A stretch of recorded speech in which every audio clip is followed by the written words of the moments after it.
Sahabat setia Gowor yang dikasihi Tuhan, Shalom. Hari ini adalah Rabu 2 Juni 2021.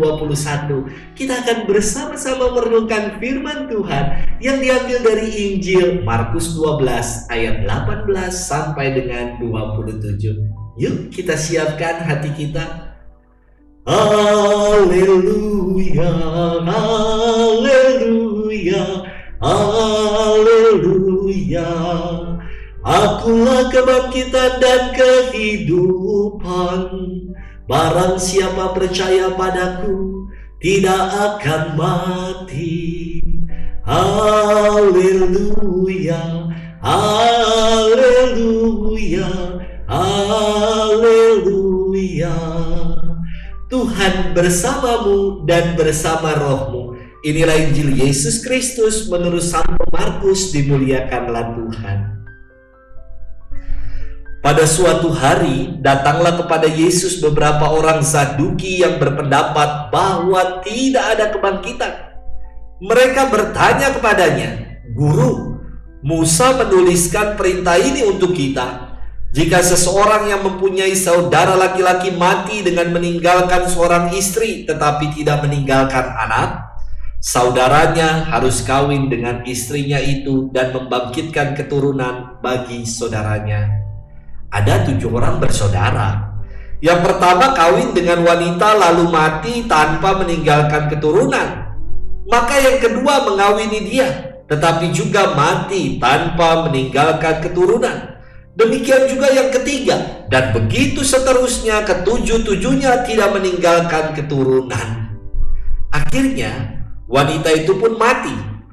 Pada hari kebangkitan, bila mana mereka bangkit, siapakah yang akan menjadi suami wanita itu? Sebab ketujuh-tujuhnya telah beristrikan dia. Jawab Yesus kepada mereka, "Kalian sesat. Justru karena kalian tidak mengerti kitab suci maupun kuasa Allah. Sebab di masa kebangkitan orang mati, orang tidak kawin atau dikawinkan. Mereka hidup seperti malaikat di surga." Mengenai kebangkitan orang mati, tidakkah kalian baca dalam kitab Musa, yaitu dalam cerita tentang semak berduri, bahwa Allah bersabda kepada Musa, "Akulah Allah Abraham, Allah Ishak dan Allah Yakub." Allah bukanlah Allah orang mati, melainkan Allah orang hidup. Kamu benar-benar sesat. Demikianlah Injil Tuhan. Terpujilah Kristus. Sahabat setia Gowor yang dikasihi Tuhan, Shalom. Ada beragam sebutan untuk menyebut surga. Ada yang bilang surga itu paradise, heaven, nirwana, tien, kayangan, jannah, swargo.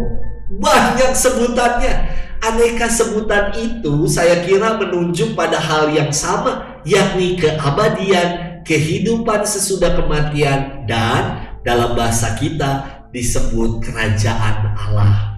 Sahabat setia Gowor yang dikasihi Tuhan, bacaan kemarin Yesus hendak dijerat dengan pertanyaan tentang pajak oleh kelompok Farisi dan Herodian. Hari ini Yesus bersoal jawab dengan kelompok orang Saduki yang bertanya perihal kebangkitan orang mati. Siapa sih itu orang-orang Saduki? Mereka adalah para bangsawan, kaum aristokrat yang berasal dari keluarga imam dan menduduki posisi imam besar dalam mahkamah agama. Orang Saduki punya pandangan yang sangat konservatif dan tidak percaya akan kebangkitan. Namun kok mereka malah bertanya kepada Yesus tentang kebangkitan orang mati? Padahal mereka nggak percaya. Jadi jelas ini pertanyaan sebagai usaha orang Saduki untuk menjatuhkan Yesus. Atas pertanyaan mereka, Yesus menghardik orang-orang Saduki itu dengan mengatakan, "Kalian sesat. Justru karena kalian tidak mengerti kitab suci dan kuasa Allah." Sebuah hardikan yang keras dan menampar mereka.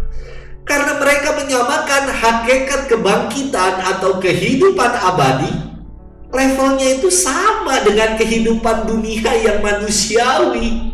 Inilah yang membuat Yesus menghardik mereka. Yesus menjelaskan bahwa di masa kebangkitan orang mati, orang tidak kawin atau dikawinkan. Mereka hidup seperti malaikat di surga. Dari jawaban Yesus ini jelas, kalau hal kebangkitan dan kehidupan abadi bukanlah perkara duniawi dan manusiawi, namun ini adalah terkait dengan hal surgawi dan ilahi. Sahabat setia Gumori yang dikasihi Tuhan, iman gereja Katolik, iman Katolik mengajarkan pengharapan akan kebangkitan, yakni kehidupan kekal dalam kerajaan Allah. Ajaran ini dituangkan dalam syahadat iman kita yang menyatakan bahwa kita sungguh percaya dan mengimani akan persekutuan para kudus, kebangkitan badan, dan kehidupan kekal. Pengharapan akan hidup abadi ini merupakan jaminan untuk kita yang percaya kepada Tuhan. Kita patut bersyukur dan bangga karena Tuhan kita telah bangkit, dan kelak kita pun akan dipersatukan dalam perjamuan abadi di surga bersama dengan para kudusnya. Tuhan memberkati kita sekalian dalam nama Bapa dan Putra dan Roh Kudus. Amin.